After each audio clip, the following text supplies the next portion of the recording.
Olá, meus amigos, estamos aqui de volta para dar continuidade ao nosso estudo sobre as portas de Jerusalém. Se não me engano, nós vimos até agora 8 das 12 portas de Jerusalém. Nós vimos semana passada a 6ª, 7ª e a 8ª, e hoje a intenção é nós vermos a 9ª, 10ª e a 11ª porta. No vídeo passado nós falamos sobre, como eu falei, a 6ª, 7ª e a 8ª. A 6ª era a porta da fonte, isto. E nos lembra que Jesus é a fonte que supre todas as nossas necessidades. É a fonte que nos traz paz, que nos traz refrigério, que nos traz a verdadeira alegria. Mas principalmente, e essa deve ser a nossa prioridade de busca, Jesus é a fonte do perdão, Jesus é a fonte da vida eterna, da salvação da nossa alma. Essa deve ser a prioridade, porque essa foi a prioridade de Cristo. Ele supre todas as nossas necessidades, sim, mas a prioridade de Cristo foi vir para perdoar os nossos pecados, para nos reconciliar com o Pai e nos dar a vida eterna, a salvação. A 7ª porta era a porta do pátio do cárcere, isto. Nos fala que só existe uma maneira do ser humano, a humanidade como um todo, ela ser totalmente liberta da culpa do pecado, da condenação eterna, das prisões, dos grilhões com que é aprisionada por Satanás, somente se aceitar a Jesus como seu Senhor, como seu Salvador. Porque a Bíblia diz em João capítulo 8, versículo 32, conhecereis a verdade e a verdade vos libertará. E Jesus em João 14,6 ele diz, eu sou a verdade. E lá mais adiante em João 8,36 diz assim, se pois o Filho vos libertar, verdadeiramente sereis livres. Então Cristo, e em Cristo, nós somos livres, irmãos.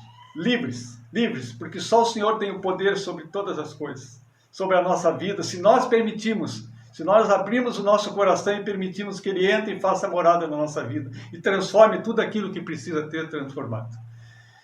E a 8ª porta que nós vimos no vídeo passado é a porta das águas, sim. Eu lembro que foi junto à porta das águas que Esdras, depois que os muros de Jerusalém foram edificados, as portas também foram todas levantadas, tudo consertado, estava tudo pronto, né? Aí Esdras pegou o livro da lei do Senhor e escolheu um lugar para fazer a leitura dessa lei para o povo. Um povo que estava, vamos dizer assim, meio afastado de Deus, misturado com outras crenças, com doutrinas pagãs. Então ele escolheu junto à porta das águas para fazer a leitura. E ao fazer a leitura da palavra de Deus, da lei de Deus para aquele povo, o povo se dá conta de quão errado ele estava.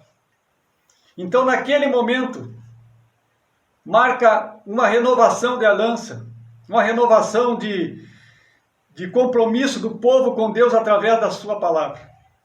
Ali é um marco, onde o povo de Israel ele passa novamente a andar numa nova jornada, mas não da maneira que andava antes, em rebeldia e desobediência, mas em obediência, em temor à palavra de Deus.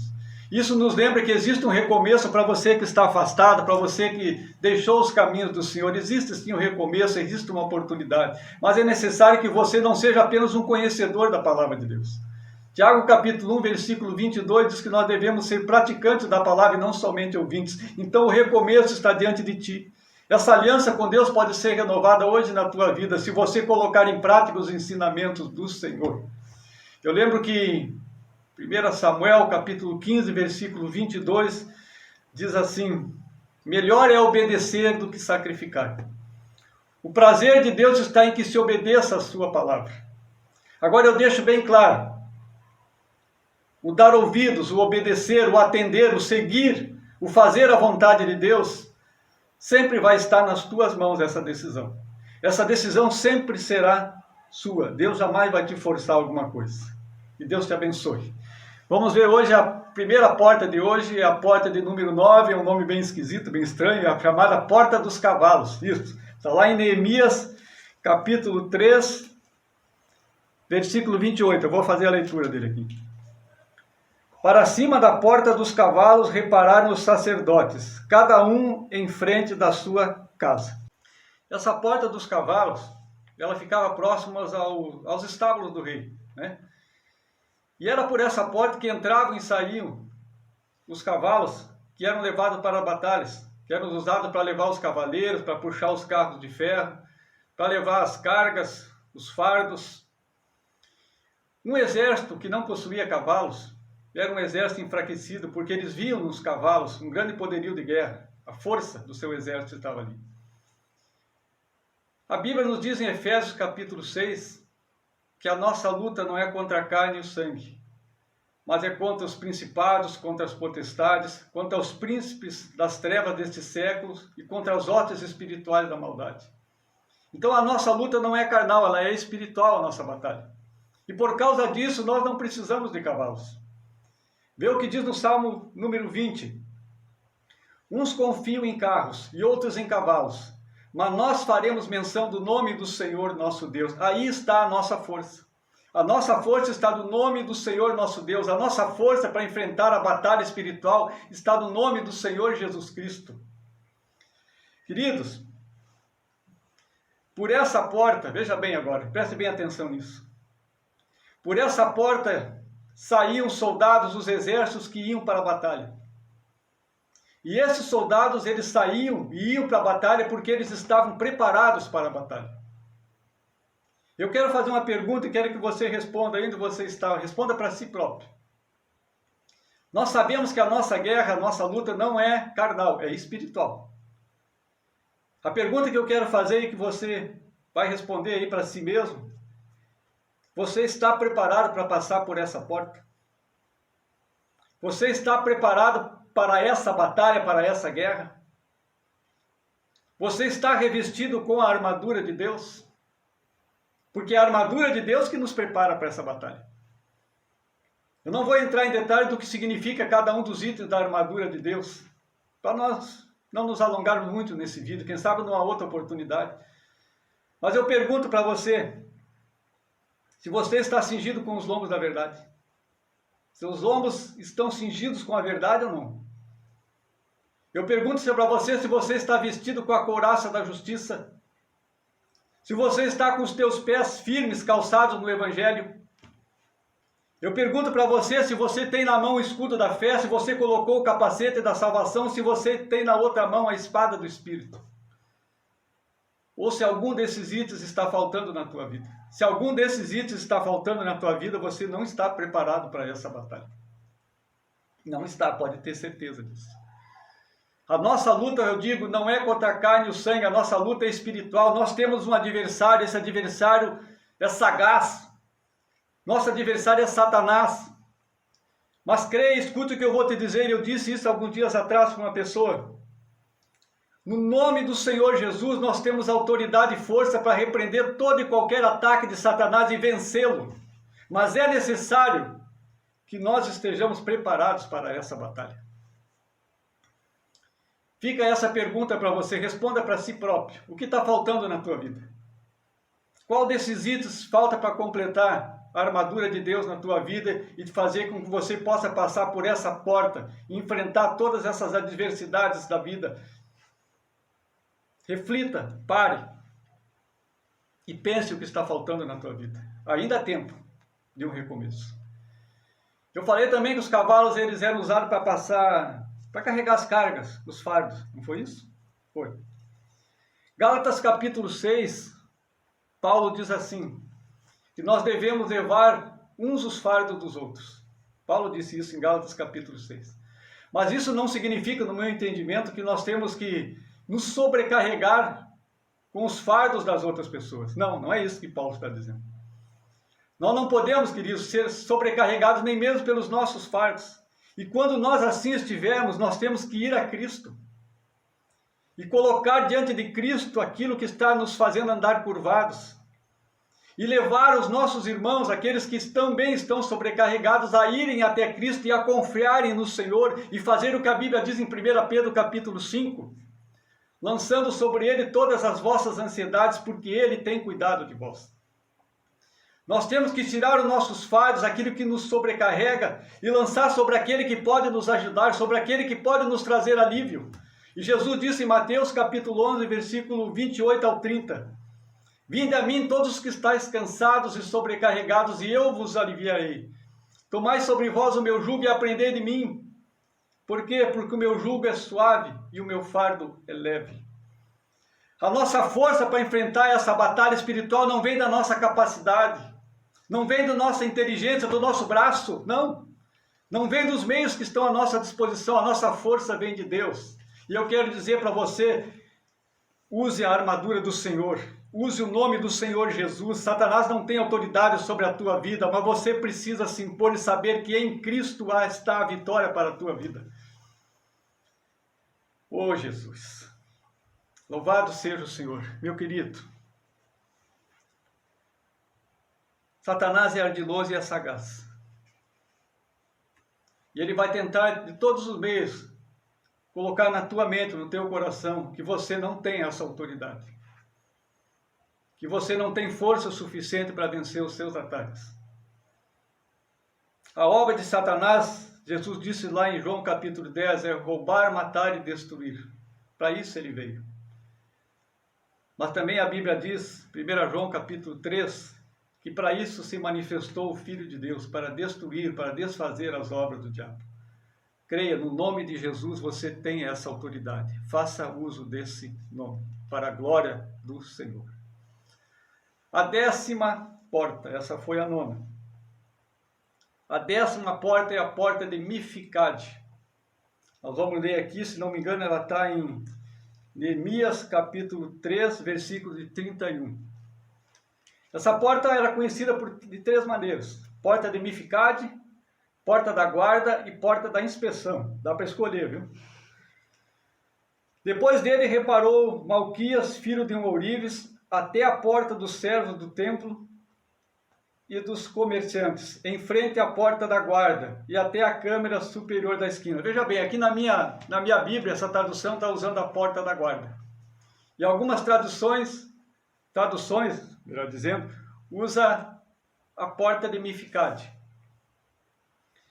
Mas como o próprio nome está dizendo, essa porta de Mificade, ela era conhecida como a porta da guarda. É como se fosse a porta da guarda de um quartel. Quem já serviu o exército sabe, tem o corpo da guarda, ali tem a guarda, ali fica a guarda. E nessa porta se reuniam os sentinelas. Mificade significa guardar, vigiar.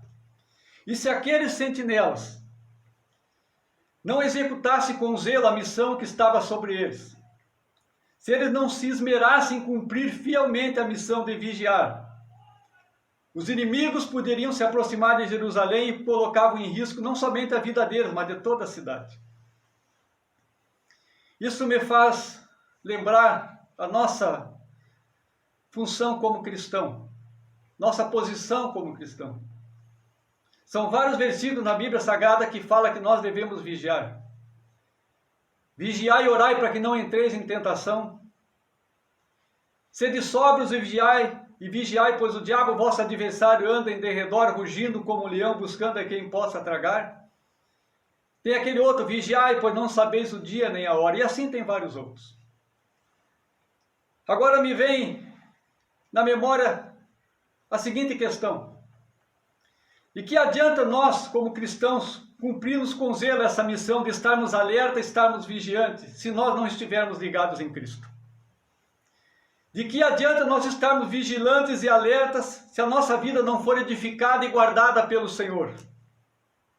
Salmo 127 diz assim, que se o Senhor não guardar a cidade, em vão vigia a sentinela. Você está entendendo? Que adianta nós vigiarmos e guardarmos, querido, estarmos atentos se a nossa vida não estiver na dependência de Deus. E se nós não estamos na dependência do Senhor, não estamos debaixo da sua proteção, nós não vamos ter força para enfrentar os ataques do inimigo e repelir esses ataques. É necessário que nós estejamos atentos, sim, é necessário. Nós temos que estar atentos, sim.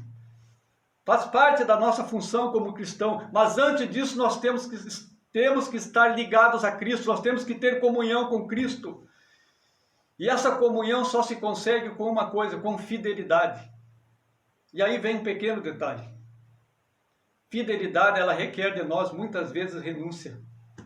Abrir mão dos nossos desejos, daquilo que agrada ao nosso coração, abrir mão das nossas vontades e nos voltarmos para a palavra de Deus e sermos fiéis àquilo que o Senhor pede para nós fazermos ou para nós deixarmos de fazer.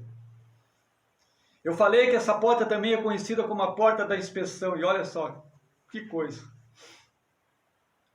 Inspeção nos traz pelo menos para mim, traz aquela ideia de ser passado em revista ou passar em revista.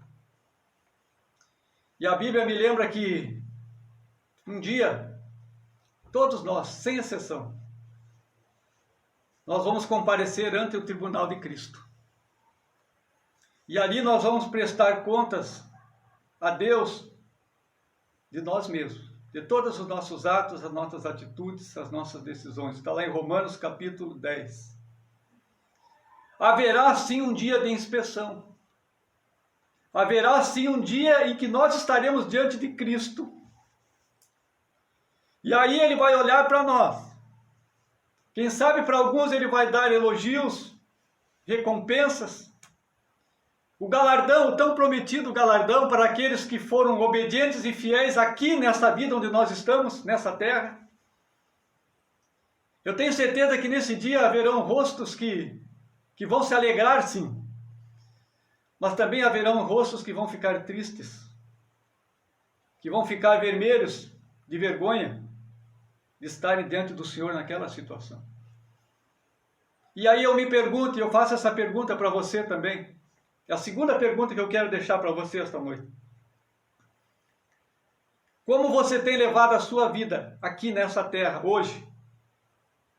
Você tem conduzido a sua vida, as suas decisões, as suas atitudes, as suas palavras, pensando que lá adiante um dia você vai ser passado em revista pelo Senhor?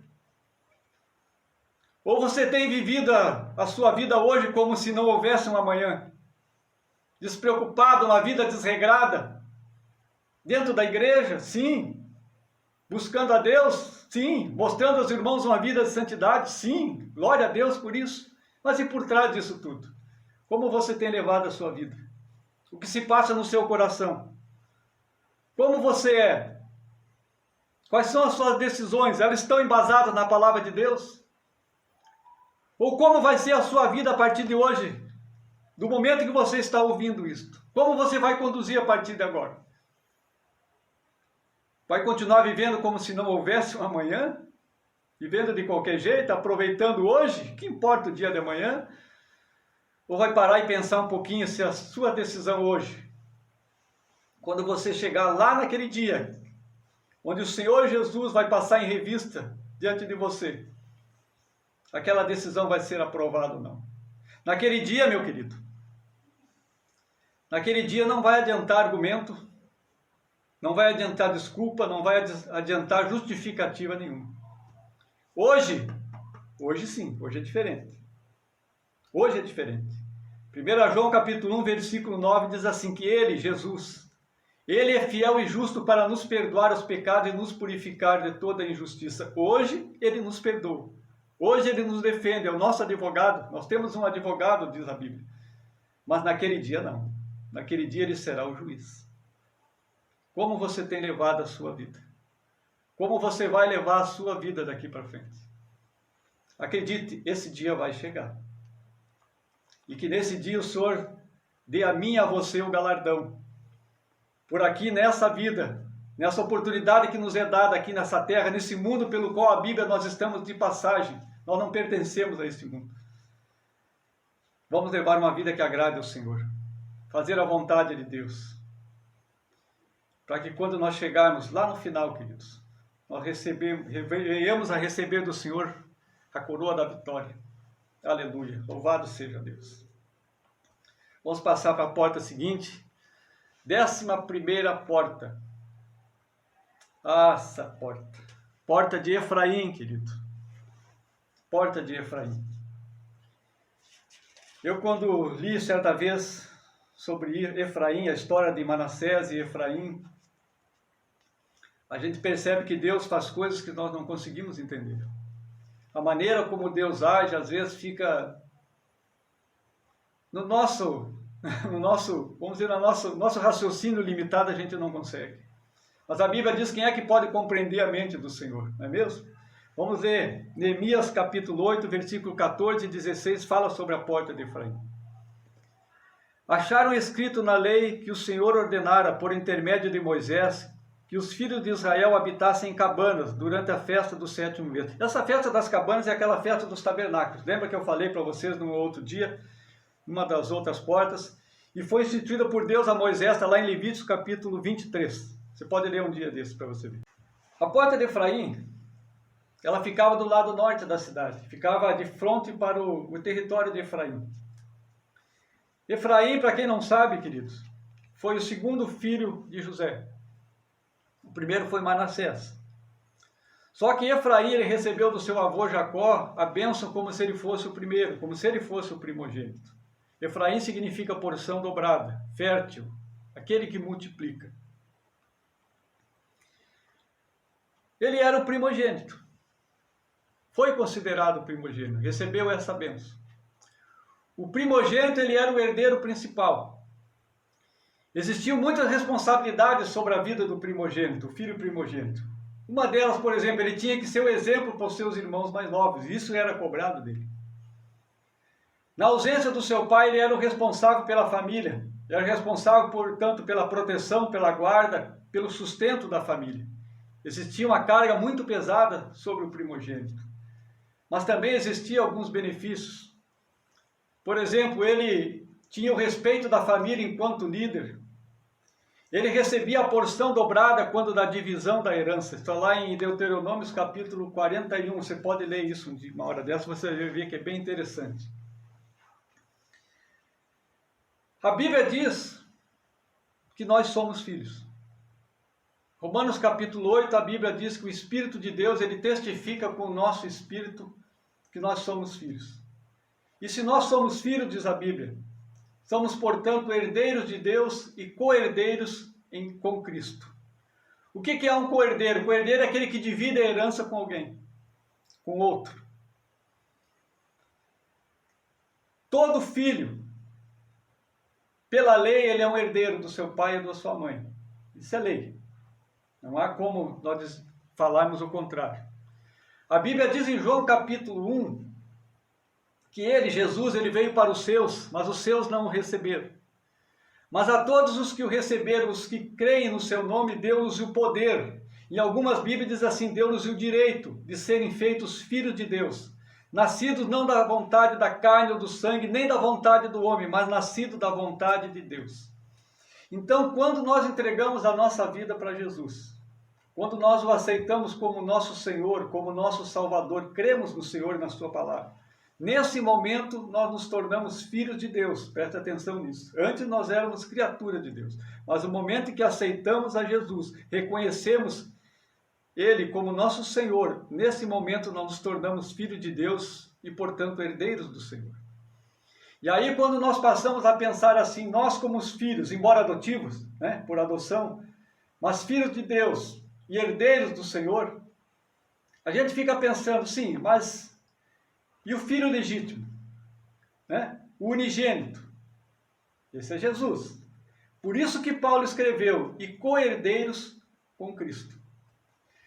Para você entender melhor, aqui, no mundo secular, quando alguém recebe uma herança, um filho recebe uma herança, e aí aparece alguém, uma outra pessoa, se dizendo também filho, e querendo os seus direitos sobre essa herança. É normal aqui no mundo levantar contenda, briga, disputas judiciais que se prolongam por muito tempo. É o que acontece, geralmente é isso. Mas no caso de Jesus, quando Jesus olhar para o lado e ver não um, mas ver um número incontável de co-herdeiros ao seu lado, como Jesus vai agir? Será que Cristo vai, da mesma maneira, vai se irar, vai se irritar, vai se enciumar? Não. Sabe por que não? Porque Jesus, Ele quer que nós estejamos ao seu lado sempre. Jesus quer dividir o seu reino conosco. Você quer ver isso na palavra? João capítulo 17, Jesus diz assim, Pai, eu quero que todos aqueles que me deste estejam comigo aonde eu estiver. Jesus disse isso. Lá em Lucas capítulo 22, Jesus diz assim, ó, eu vos destino o reino, assim como o Pai me destinou o reino. Veja só. Olha a diferença. E lá em Apocalipse capítulo 3, Jesus diz assim, ó, ao que vencer, eu concederei que se assente comigo no meu trono, assim como eu venci, disse Jesus, e sentei com meu Pai no seu trono. O prazer do Senhor é que nós estejamos com Ele. O prazer do Senhor é que nós venhamos a usufruir da herança que nos é dada como filhos. Efraim significa porção dobrada. Porção dobrada não é abundância de riqueza, não. Porção dobrada é prosperidade, e prosperidade não é abundância de bens materiais, mas é abundância de paz, de alegria, é abundância de felicidade, é abundância de prazer em viver. E essa abundância só quem nos dá é o Senhor Jesus Cristo. Por isso ele disse, eu vim para que vocês, para que vocês tenham vida e tenham vida com abundância. Efraim, ele não tinha o direito de primogenitura, mas ele não merecia, mas recebeu. Assim como nós não merecíamos, mas pelo amor de Deus ele nos tornou filhos e nos tornou seus herdeiros e co-herdeiros com Cristo. Tudo está à nossa disposição, querido. Tudo. A Bíblia diz, bendito Deus e Pai de nosso Senhor Jesus Cristo, que nos abençoou com toda a sorte de bênçãos espirituais nas regiões celestiais em Cristo. Em Cristo nós somos mais do que vencedores. Com Cristo não há obstáculo que seja intransponível. Nós podemos então nos alegrar, nos regozijar com isso, mas é necessário que a nossa confiança esteja no Senhor. É necessário que a nossa vida seja embasada, direcionada pela palavra de Deus. Lembra que eu li um dia Salmo 119, versículo 105? Lâmpada para os meus pés é a tua palavra e luz para o meu caminho. É necessário obediência e fidelidade da nossa parte. Porta dos cavalos, querido. Porta dos cavalos nos lembra que não é pela nossa força, pelo nosso braço que nós vamos vencer essa guerra espiritual. Mas é com a arma mais preciosa que nos foi dada. O nome do Senhor Jesus Cristo. Porta de Mificade, porta da guarda, porta da inspeção. Essa porta nos lembra que nós devemos vigiar e estar atentos, mas que primeiro nós temos que estar em comunhão com o Senhor. E comunhão você consegue com obediência, com fidelidade, com entrega total da nossa parte. Nos lembra também que nós temos que estar com a nossa vida preparada, porque um dia nós vamos passar dentro do tribunal do Senhor e vamos prestar conta dos nossos atos, das nossas atitudes, das nossas palavras. Nós vamos ser passados em revista, sim. E o que vai ser revisto são as nossas atitudes hoje, enquanto nós estamos aqui nessa terra. Mude de vida a partir desse momento. Mude de vida a partir desse chamado, dessa palavra, dessa oportunidade que você está recebendo. E procure fazer aquilo que agrada ao Senhor. Porta de Efraim. Nós somos filhos, sim, somos filhos. Somos filhos de um Pai que nos ama, de um Pai que se importa conosco, de um Pai que supre todas as nossas necessidades. Temos direito a usufruir dos nossos direitos como herdeiros? Sim, nós temos sim. Mas antes, assim como Efraim era primogênito e tinha responsabilidade, nós temos responsabilidades a serem cumpridas antes. Obediência, busca da comunhão, da intimidade com o Senhor Jesus. Que Deus abençoe a todos. Vou encerrar hoje aqui o nosso estudo. Eu espero que eu tenha conseguido me fazer entender. Que Deus te abençoe.